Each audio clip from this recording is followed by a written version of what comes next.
குரு பலம் பெற்றுட்டாருன்னா பண விஷயத்தில் நல்லா இருப்பாங்க. ஆடம்பரம் இது பூரா ராகு. தொழிலில் வெற்றி பெறக்கூடியது சனி. பணத்தில் வெற்றி பெறக்கூடியவர் குரு.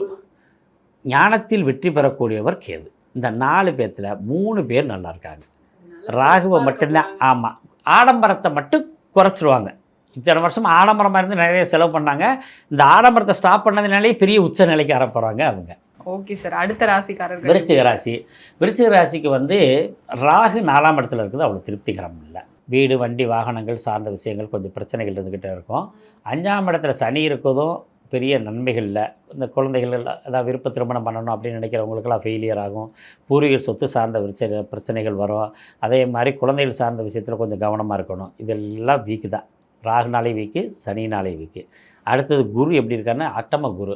அட்டம குருவுக்கு வந்து பணங்காசு விஷயத்தில் பிரச்சனைகள், பணம் டைட் ஆகிறது, கடன் வாங்க வேண்டிய சூழ்நிலை, கடன் கட்ட முடியாமல் திருப்பி கடன் வாங்க வேண்டிய சூழ்நிலைகள், இப்படியெல்லாம் ரொம்ப வீக்காக இருக்குது.